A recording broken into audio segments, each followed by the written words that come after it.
यही है असली और सबसे सच्ची जंगल की जिंदगी। खतरनाक जंगल में जिंदा रहने के लिए इस आदमी ने आसपास के संसाधनों का सही इस्तेमाल किया और पेड़ पर एक लटका हुआ आश्रय बना लिया। उसे यहाँ रहते सिर्फ एक दिन हुआ था कि काले भालू और भेड़िए दरवाजा तोड़ने आ पहुंचे, जिससे साफ पता चलता है कि जंगल कितना खतरनाक होता है। जंगल में सर्वाइवल का मास्टर लाओ मा पहले ही जंगल में कई घर बना चुका है, चाहे भालू की मान के पास बना शेल्टर हो या पेड़ के तने के अंदर छुपा पुराना घर। हर एक को लाखों लोगों ने देखा है, लेकिन आसपास बहुत से जंगली जानवर होने के कारण अपनी जान को खतरा महसूस करते हुए उसने फिर से नई जगह जाने का फैसला किया और इस बार ज्यादा सुरक्षित घर बनाने का सोचा। सामने दिख रहे ये दो बड़े पेड़ उसे बिल्कुल सही लगे।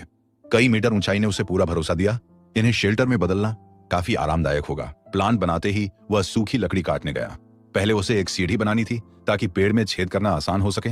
जंगल में अक्सर बड़े जंगली जानवर होते हैं, इसलिए उसने घर को जमीन से ऊपर बनाने का फैसला किया। यहाँ उसका तरीका काफी चतुर था। लकड़ी में छेद करके उसमें लकड़ी के खूंटे डालकर जोड़ दिया और मजबूती इतनी थी कि उसका करीब 100 किलो वजन भी आसानी से सह सके। टेस्ट करने के बाद उसने उसी तरीके से एक त्रिकोण आकार का फ्रेम तैयार किया, फिर ऊपर लकड़ियां बिछाई और शेल्टर का ढांचा तैयार हो गया। ये एक व्यक्ति के रहने के लिए काफी था। खुश होकर वह और लकड़ियां लाया और दीवारें बनानी शुरू कर दी।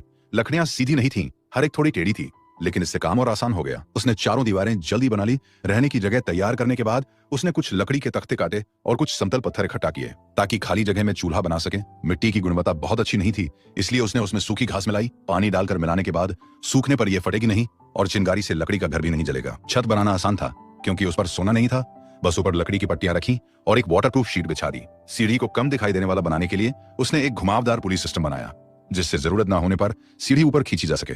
बनते ही उसने टेस्ट किया और ये बहुत आसानी से घूम रही थी। अब उसे बस रस्सियां बांधनी थी और पुली से जोड़ना था ताकि सीढ़ी आसानी से ऊपर खींची जा सके। उसकी योजना साफ और समझदारी भरी थी। दरवाजा लगाने के बाद उसने अपना साथ लाया हुआ मांस निकाला और खुद को इनाम देने के लिए खाना बनाने लगा। इंतजार करते समय उसे एक सपना आया कि पास के गांव में युद्ध छिड़ गया है। भागते समय उसने रास्ते में एक बड़ा मुर्गा उठा लिया। सपना थोड़ा अजीब था, लेकिन जब वो जागा तो सच में उसके पास एक बड़ा मुर्गा था। कहना पड़ेगा किस्मत ने साथ दिया। रात गहराने लगी, जंगल में जानवरों की डरावनी आवाजें गूंजने लगी। घबराकर वह तुरंत शेल्टर में छुप गया और सीढ़ी ऊपर खींच ली, लेकिन भालू हार नहीं मान रहा था। वो पेड़ को धक्का देता रहा।